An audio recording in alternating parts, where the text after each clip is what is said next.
Okay, good morning. So let's start the lecture. So lecture tayo first. And then after the lecture, checking of exercises. So our lecture today will be about Python records. So I will review first Java records. And then I will discuss Python. Okay, so for your quiz next meeting, Friday, do not be late or absent.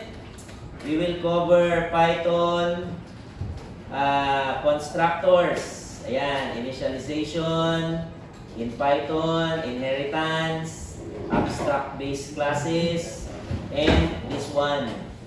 Okay, it is Python records. Ayan, okay. Okay, so let's start.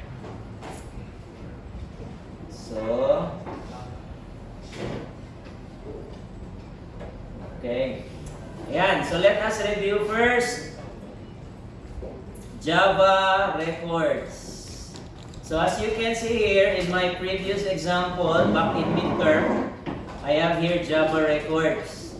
Ayan, so first let's see first the interface. Okay?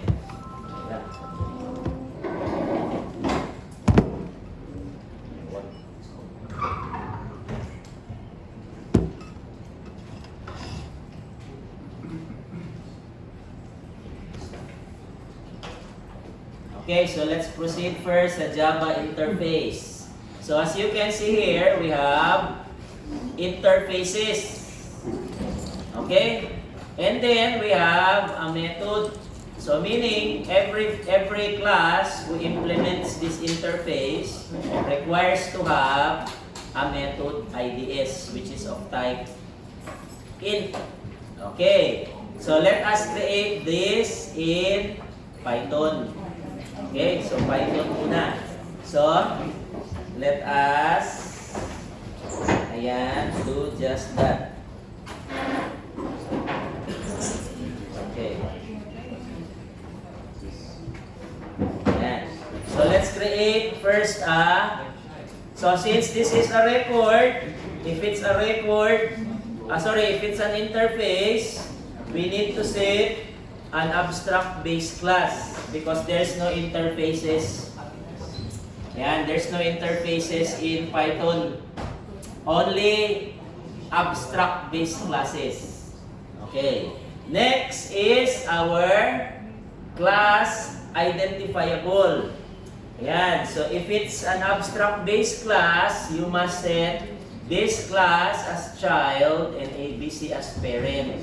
Yan, so this is the file, this is the class. Okay? Yan. So, next is we have a method IDS. Yan.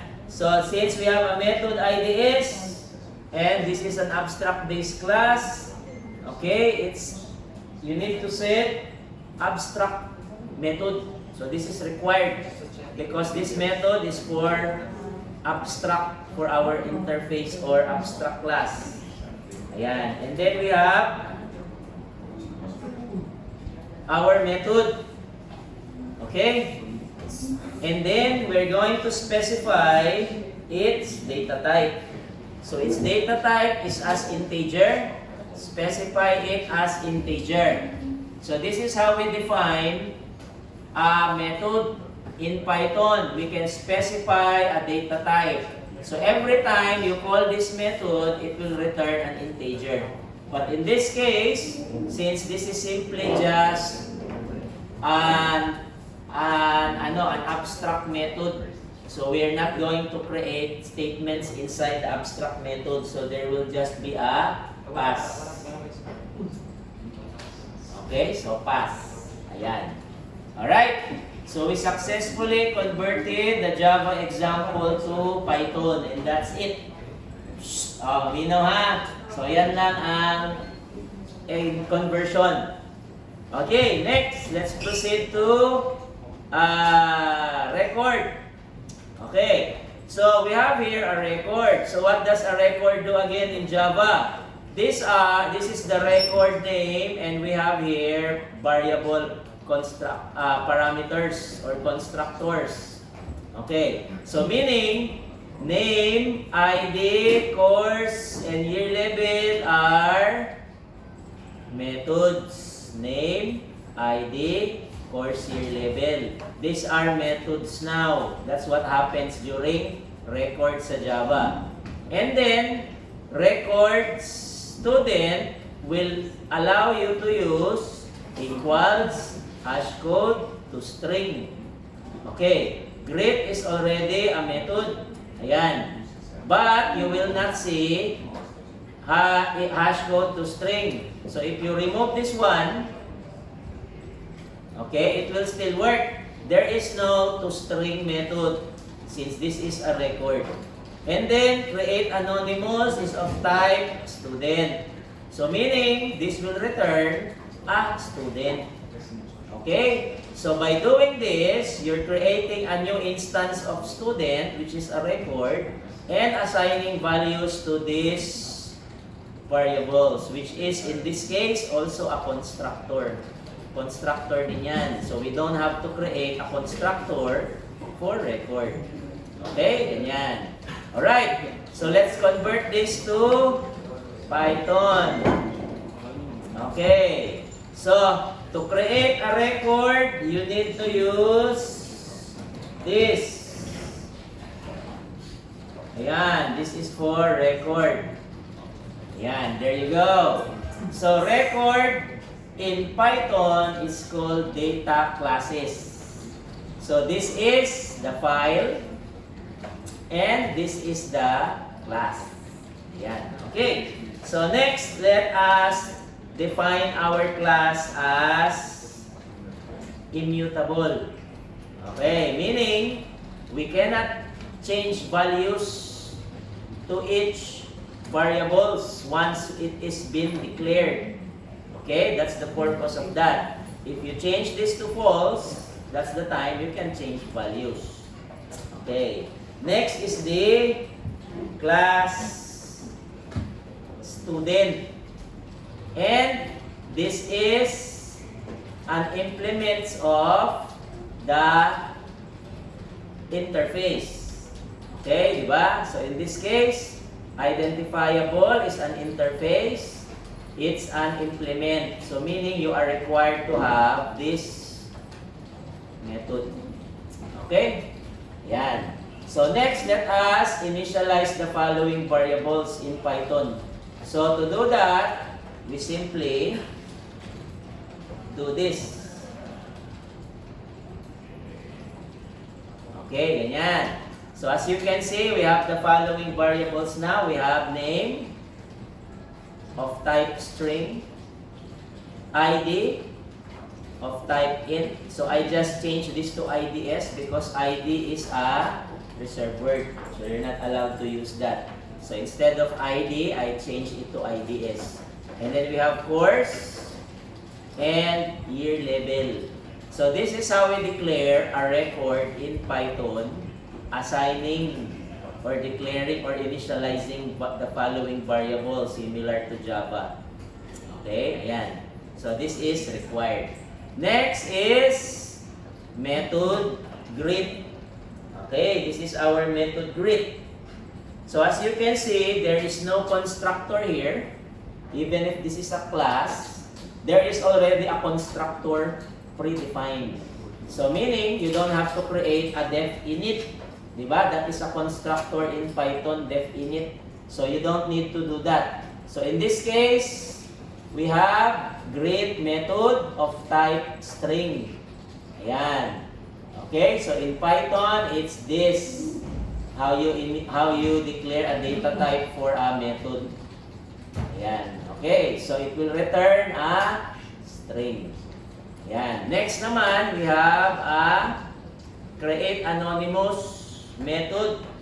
Ayan. So a create anonymous is of type static. So, this is how we convert it to Python. Okay, ayan, there you go. So every time a method is static in Python, you type at static method. And then the method name. And once you call this method, it will return a student class. And assigning values to the following variables. Name, ID is 0. Course is BSIT. Year level is first year. So this is a constructor similar to what we are doing here. Assigning values. Okay, constructor yan siya. Ayan. And then next we have IDS. Okay, so this is the IDS. So I changed this to IDSA because IDS is a class variable. Ayan. So you cannot have the same variable method. Ayan. So I changed this to IDSA. So once you call this method, it will return an integer. Okay, what value? It's this one. It will return the value of IDS. What's the value of IDS? The one that we assign to it. In this case, if it's 0, it will return 0. Yeah. Okay.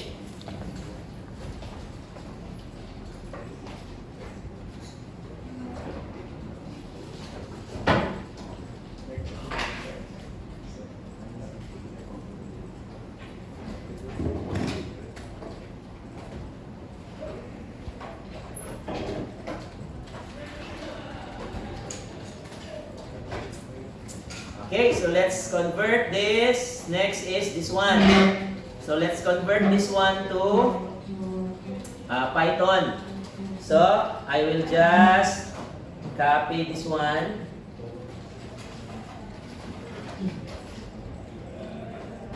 Okay.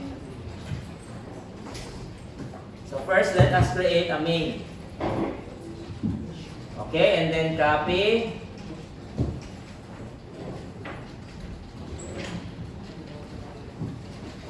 Ayan. Next, let's convert all of this to Python. So to convert this to Python, remove this one. Change this to print. Okay, this is now called print.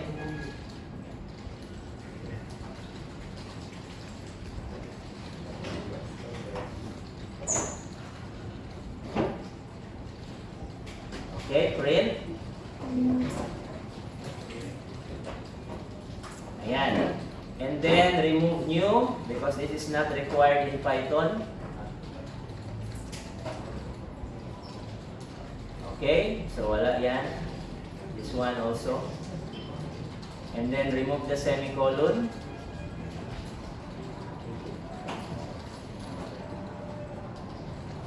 Ayan, okay. So name is just a variable in Python. Ayan, so this is IDS. And then equals in Python, it is this. Okay, that is in Python. And then hash is this one. Okay, and then to string is this method. And then we have greet, create anonymous, to string again. Okay, it's this one. And then IDSA method, it is this one. Ayan. Okay, so that's it. So if I execute this, it will return the same output as our Python. Okay, wait lang ha. So there is no plus, this is comma. There is no plus in Python, this is comma. Ayan, so this is the output. It's the same as our Python output. Ayan, same as our output here in Java.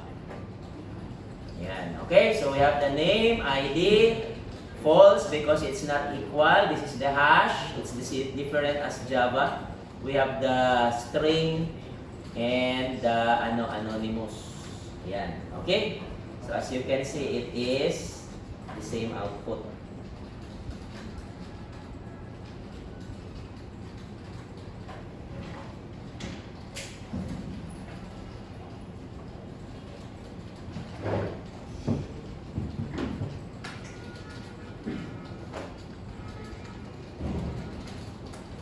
Okay, questions, clarifications?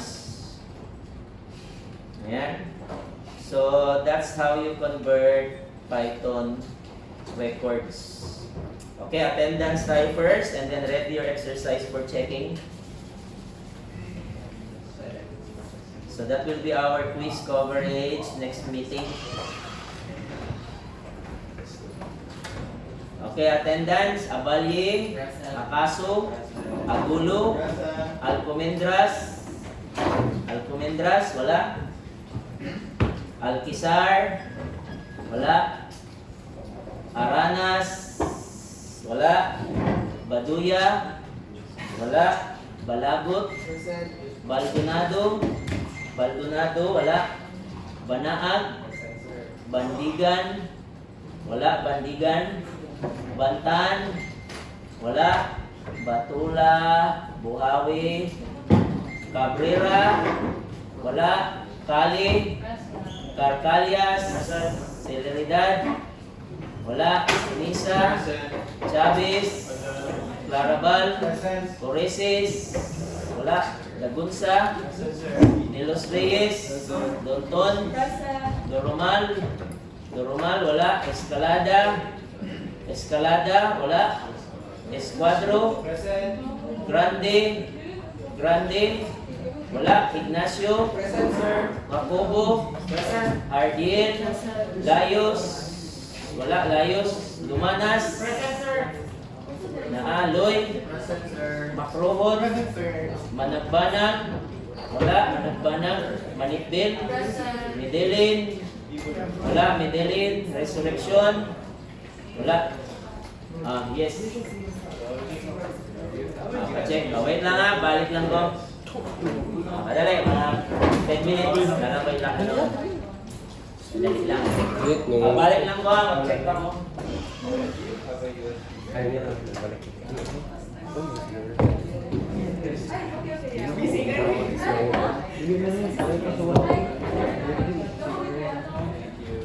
I just need the...